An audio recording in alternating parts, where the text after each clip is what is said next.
semoga memotivasi kita untuk benar-benar mengumpulkan harta yang kita miliki dan bukan harta milik orang lain. Anda kembalikan ke moderator untuk masuk ke sesi tanya jawab. Nah, tafadhal.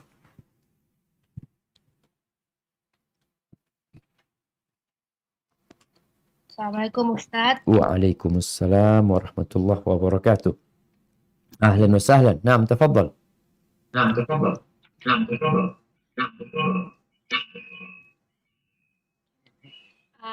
Ini Ustaz,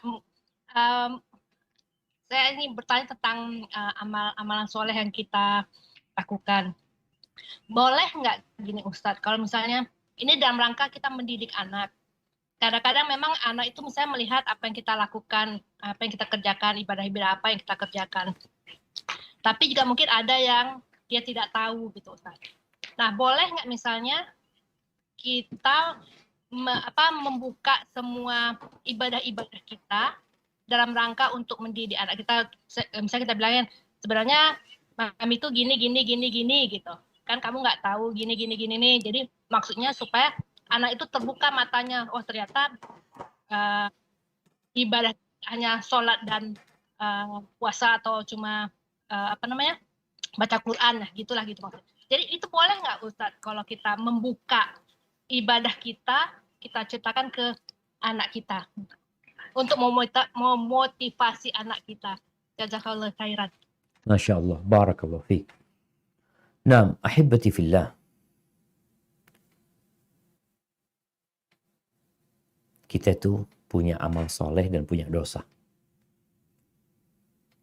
Dan biasanya manusia nggak ingin menceritakan dosanya kepada anak-anak.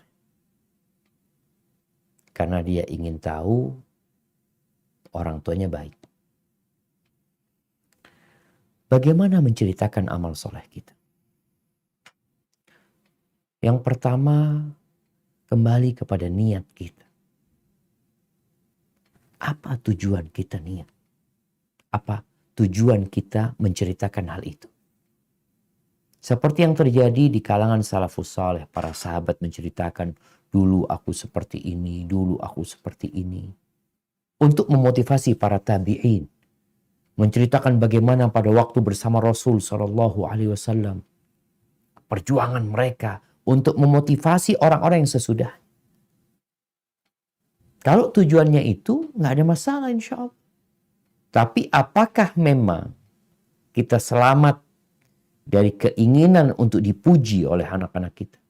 Keinginan untuk disanjung oleh mereka? Itu antara kita sama Allah yang tahu. Oleh karena itu, tetap orang tua ini perlu punya amalan-amalan yang anaknya pun nggak tahu. Punya sodako, ya, santunan buat anak yatim, ngurusin ini itu.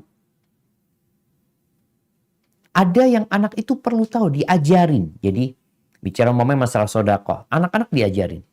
Nih, abah punya rizki atau umma punya rizki, Allah fadol nih, kasih anak-anak dikasih 100.000, nih kasih 100.000, nih 50.000 tambahan, ini buat sodako. Seperti tadi, orang itu supaya nggak bakhil. Ini bukan milikmu, ini ayah titip, kau sodakohkan di masjid. Membiasakan anak itu. Kita masih ingat dulu ketika kita SD, Jumatan itu, selalu anak punya ibu itu ngasih fulus ya. Walaupun fulus receh, nanti masukkan di kotak amal. Jadi ada pembiasaan kepada anak-anak itu untuk berbuat baik. Tidak hanya dengan cerita. Kayak gini. Karena di situ ya boleh jadi ada unsur ingin dipuji. Innamal a'malu binniyat sekarang. Namun kalau dia membiasakan anaknya, yuk nak, beli ini, beli itu, bagikan kepada fakir miskin, Allahu Akbar. Ini termasuk bentuk kita ngajarin anak tanpa kita menceritakan kebaikan-kebaikan kita. Tapi kalau memang perlu untuk disampaikan, seperti orang tua mengatakan dulu abah waktu dakwah itu ya, seperti ini, seperti itu, berat sekali. Supaya anaknya, oh ternyata nggak ringan berdakwah itu. Tapi tadi tergantung niatnya.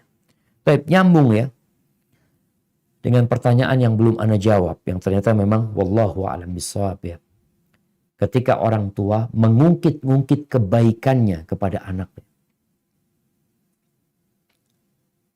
Bapak ini berbuat ini kepadamu, ini dan itu macam-macam.